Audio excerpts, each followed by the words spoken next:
paano na kaya si ano, ha? Paano na kaya si Bong Revilla, ano? Kasi mga kababayan ko eh.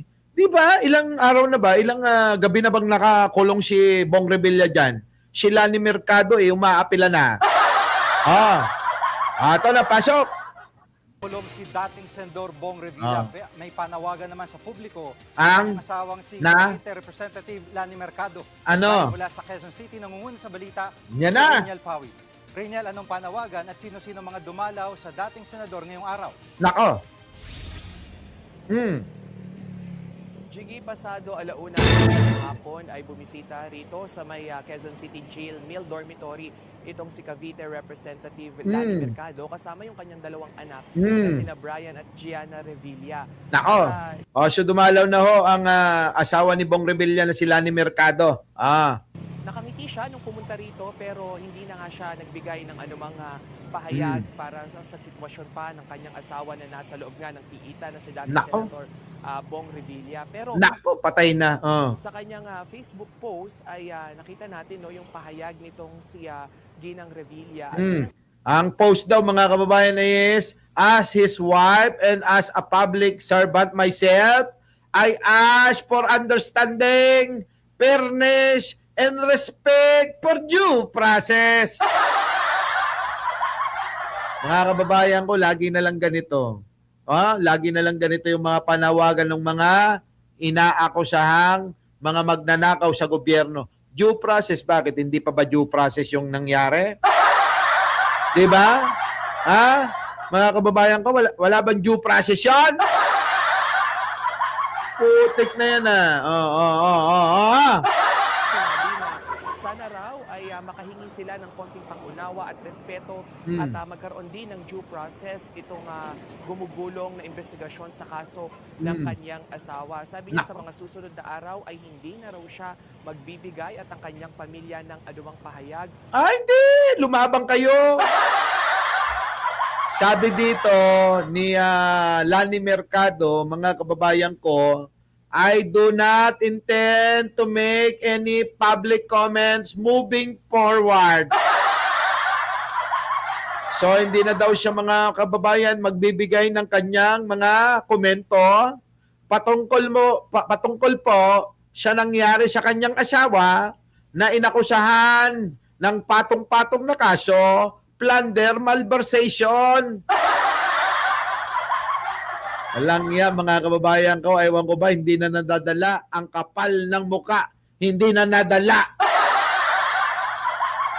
Diba? Oo. Caps, amazing stories!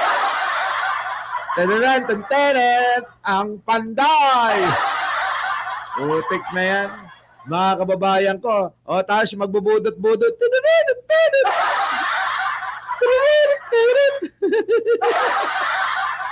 Ewan, wala na talaga itong mga ito. Tuloy! Ukol nga dito sa kaso ng kanilang padre de pamilya. Padre de pamilya, sana pag ako naging presidente, mga kababayan ko, pagka nagkasala ang padre de pamilya, dapat lahat, asawa, mga anak, ikukulong ko. Mga kababayan ko, bakit Boss Mike, idadamay mo yung wala namang kinalaman? Diba? Sasabihin, bakit mo idadamay? Ayaw ka na naming maging presidente. Mga kababayan ko bilang padre de pamilya, diba? Yung mga ninakaw niya, pinalamot niya sa asawa at mga anak niya. Ibig sabihin, mga kababayan, nakinabang din yung mga bunganga nila at mga katawan lupa nila sa kasaganahan at karangyaan dahil sa ninakaw ng padre de pamilya.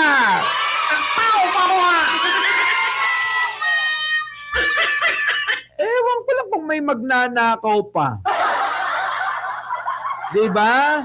Mga kababayan ko siya, talagang pag ako naging presidente, ewan ko na lang. Kahit yung anak nyo sa mga kabit nyo, dadamay ko. Diba? Pag napatunayan kayo na nagnanakaw sa gobyerno anak nyo sa kabit nyo na 5, 6 pala. Ay nako, lahat yan, damay-damay yan. Oo, death penalty agad yan. Diba mga kababayan? Kasi hindi talaga titinutumban siya na ito kapag ka talagang hindi mo hinigpitan at hindi ka gumamit ng ng aserong kamao o aserong kamay. Wala na, hindi na kailangan ng kamay na bakal. Hindi na uubra na kamay na bakal dito. Aserong kamay ang dapat gamitin.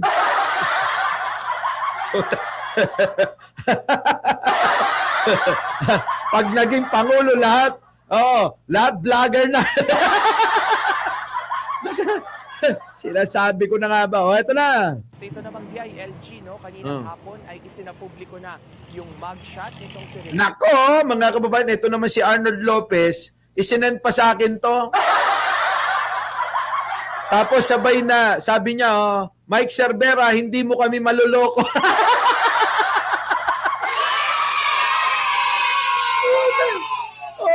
Tingin ko nga, akala ko naman, ginawa ng DDS, ginawan ako ng ganito. Nung tinititigan ko, oo nga, putik na mga DDS to, ginawan ako ng ganito. Yung pala si Bong Revilla, no?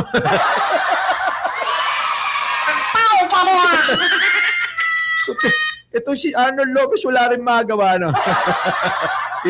Inawat mo. Hindi. Talagang sinend niya. Tapos,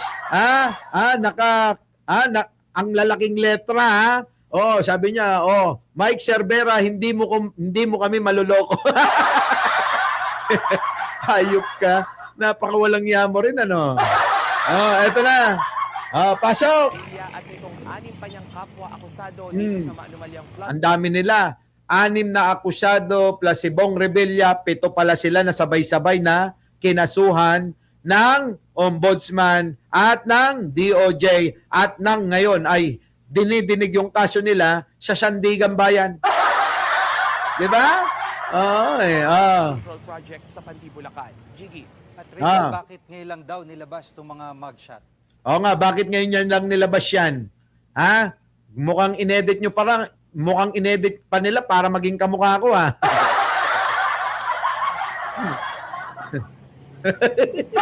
Ayok ka. Talagang pagsosuotin mo pa ako ng dilaw, ano? Ito na. Paliwanag ni DILG Secretary John Vic Remulla ay kinapos lang sila ng oras kaya ngayon lang hapon ito nasa publiko. Pero, Kinapos daw ng oras. pero giit niya ay hindi nga raw magkakaroon ng VIP or special treatment itong si Nako, wala kang VIP ngayon. Hindi katulad nung panahon ni Digong at saka ni panahon ni Pinoy. Ayaw ko ng dilaw. Pulahan ako, pulahan. Naku, patay na tayo. Paano kaya ito? Wala nang special treatment, di ba nga? Kung ano yung pagkain sa loob, yun ang kakainin niya. So, araw-araw, kailangan hatiran ng pagkain yung si Bong Revilla. Paano na ang mga gabi? Di ako mapakali. Paano na ang mga umaga? Ako'y nakakulong pa.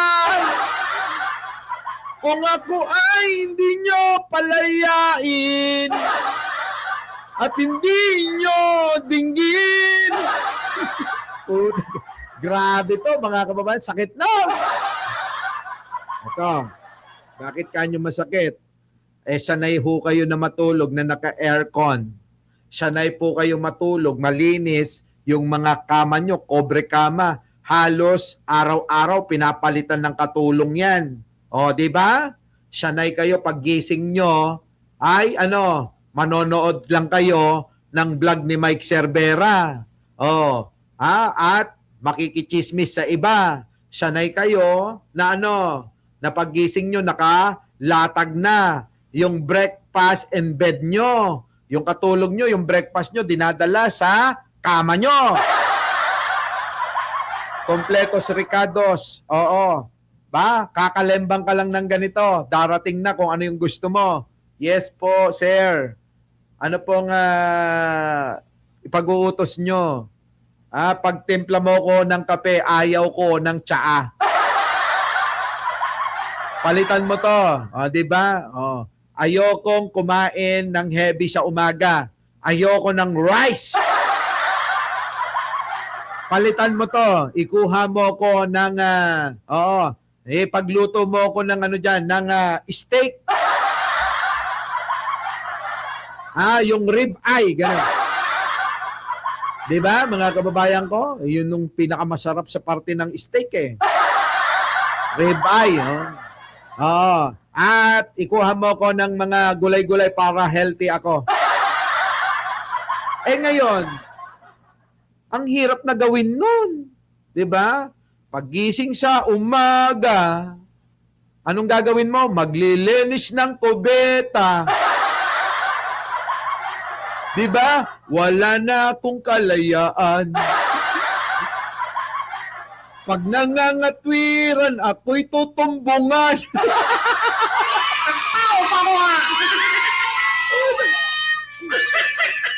Mga kababayan ko, ganyan sa preso. Di ba? Mga kababayan, pag nangatwiran kayo dyan, tutumbungan kayo. Di ba? Ibang klase dyan, baka nga pilahan yan. Oh my God, di ba? Oh my God. Grabe. Sige, tuloy. Revilla, kahit pa higit 4 na dekada niya na itong kaibigan. Itong si Remulla ay yung privilege ng isang shoplifter ay kaya lang din ang privilege ng isang dating senador. So, kung ano yung pribileyo ng mga shoplifter, mga snatcher, yung pong mga binili nyong mga cellphone, na galing sa GSM, yung mga binili nyong mga cellphone, mga kababayan, sa ICTAN, yung mga binibili nyo ng mga Nokia, mga kababayan ko, na galing sa magnanakaw, kung anong parusa ng mga magnanakaw na yon, yun din ang parusa ni Bong Revilla. Kung may toka ng paglilinis sa kubeta, meron ding toka si Panday. Di ba? Naku, mga kababayan ko. Siyempre, ganun yon. Kung may toka sa paglalaba, si Bong Revilla ng mga damit na preso, ganun din ang mga kasama niya. Tingnan natin yung pahayag ni Secretary Remulla. Nako. Dumating po siya sa krami ng lumagpas sa alas 10. Bago natapos yung processing alauna. Bago namin siya dinala sa krami alas 10 ulit ng umaga. So hindi na kami ng oras para ma-process lahat yan. Kasi wala naman talaga akong balak na itago yan. Ang bilis lang talaga ng pangyayari. Yan, ang bilis lang talaga ng pangyayari, mga kababayan ko. So,